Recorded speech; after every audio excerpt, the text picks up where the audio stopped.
Ketika kita menghadapi konflik, misalnya dengan pasangan, teman, atau keluarga, seringkali kita lebih fokus pada apa yang mereka katakan atau lakukan. Pikiran kita dipenuhi dengan perasaan seperti, mereka seharusnya berkata ini, atau kenapa mereka tidak bisa lebih baik. Kita bahkan menghabiskan banyak waktu di dalam kepala kita untuk menulis skrip untuk mereka, seolah-olah kita tahu persis apa yang mereka seharusnya katakan dan lakukan. Namun, jika kita berhenti sejenak dan berpikir, kita tahu bahwa sebenarnya kita tidak bisa mengendalikan skrip orang lain. Kita hanya bisa mengendalikan diri kita sendiri. Jika kita mulai berpikir tentang apa yang seharusnya kita katakan dan lakukan, bukan tentang apa yang mereka lakukan, banyak konflik bisa diselesaikan dengan lebih damai. Mungkin Anda bertanya, bagaimana bisa saya hanya fokus pada diri saya sendiri?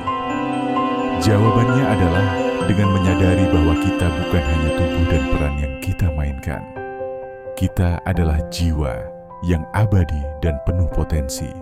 Dan ketika kita memahami ini, kita bisa melihat setiap orang sebagai jiwa yang sedang menjalani perjalanan mereka sendiri.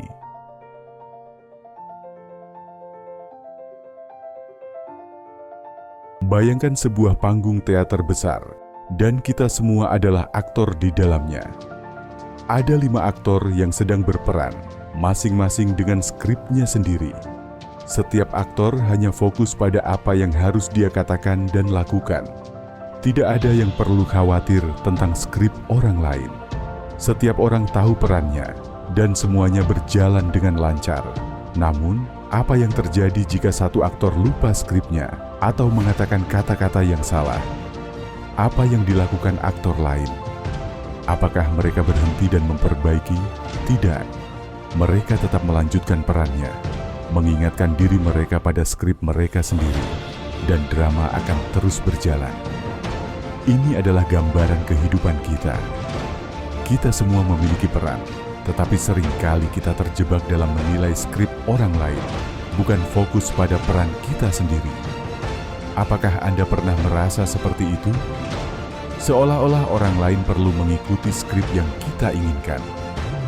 Tapi, ingatlah, jika setiap kita hanya fokus pada peran kita, segala sesuatunya akan berjalan dengan lebih harmonis.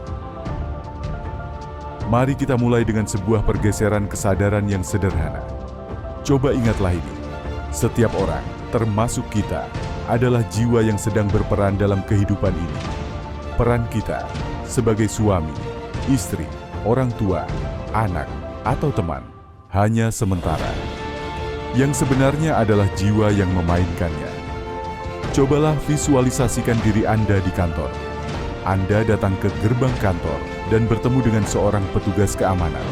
Lalu, Anda bertemu dengan resepsionis di meja depan, manajer di lantai 1, dan akhirnya kepala perusahaan di lantai atas. Mungkin Anda akan berperilaku sedikit berbeda dengan setiap orang ini. Anda mungkin merasa lebih sopan atau lebih hormat dengan orang yang memiliki posisi lebih tinggi, dan mungkin sedikit kurang perhatian dengan yang lebih rendah. Namun, apa yang akan terjadi jika Anda mengingat satu hal penting? Semua orang itu adalah jiwa yang sama seperti Anda. Jiwa yang sedang memainkan peran mereka.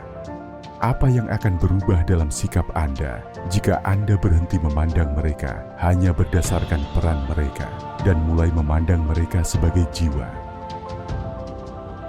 Jadi mari kita buat perubahan besar dalam hidup kita. Mulailah dengan menyadari bahwa kita adalah jiwa, dan setiap orang yang kita temui juga adalah jiwa. Jadilah jiwa yang sadar dalam setiap tindakan Anda, dalam setiap kata yang Anda ucapkan, dan dalam setiap hubungan yang Anda bangun. Ingatlah, yang kita bawa bersama, kita bukanlah materi atau status, tetapi karma kita, tindakan dan energi yang kita pancarkan. Dengan fokus pada jiwa, kita bisa menciptakan hidup yang lebih damai, lebih harmonis, dan lebih penuh cinta. Mari kita berhenti menulis skrip orang lain dan mulai menulis skrip hidup kita sendiri dengan kesadaran, kasih sayang, dan kebaikan. Terima kasih sudah menonton. Dan semoga ini bisa menginspirasi Anda untuk menjadi jiwa yang lebih sadar, baik untuk diri sendiri maupun untuk orang lain.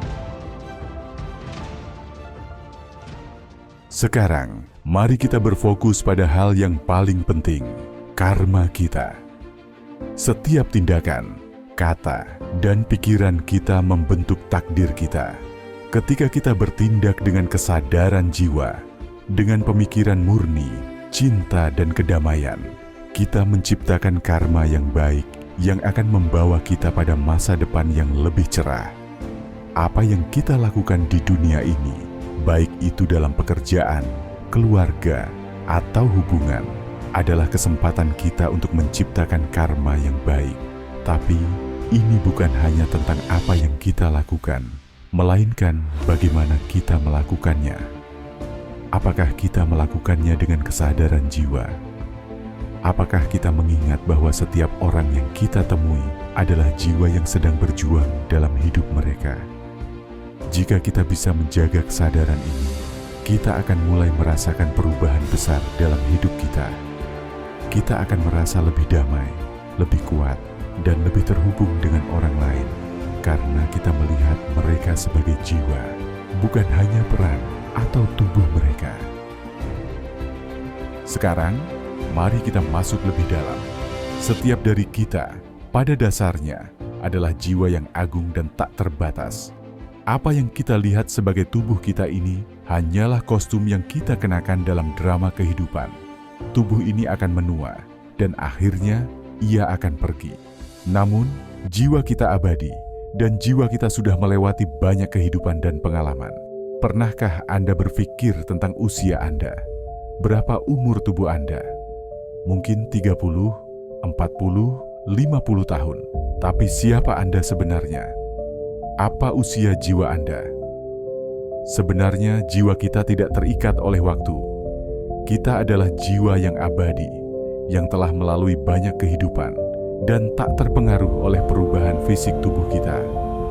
Jika kita bisa melihat diri kita sebagai jiwa yang tak terbatas, kita akan memahami bahwa segala sesuatu yang kita alami di dunia ini adalah sementara. Ini adalah kesempatan untuk belajar, berkembang, dan menciptakan karma yang baik. Namun, apa yang benar-benar kita bawa bersama kita saat kita meninggalkan dunia ini adalah karma kita, tindakan kita, dan sanskar kita, pola pikir dan kebiasaan yang kita bawa. Perbedaan besar antara penghormatan dan penghargaan adalah bahwa penghormatan adalah untuk jiwa, sementara penghargaan adalah untuk peran atau posisi sosial seseorang. Ketika kita menghormati jiwa seseorang, itu berarti kita melihat mereka dalam keadaan terbaik mereka, tanpa menghakimi atau membandingkan. Kita tidak melihat mereka berdasarkan status atau posisi mereka, tetapi berdasarkan kualitas sejati mereka sebagai jiwa. Cobalah untuk berpikir sejenak. Jika Anda bertemu dengan seseorang, apakah itu teman, keluarga, atau orang yang baru Anda kenal, apa yang akan Anda rasakan jika Anda benar-benar menghormati jiwa mereka? Bagaimana cara Anda berbicara dengan mereka? Apa yang akan Anda pikirkan tentang mereka? Semua ini akan mengubah energi yang Anda pancarkan kepada mereka dan membuat hubungan Anda lebih tulus dan penuh penghargaan.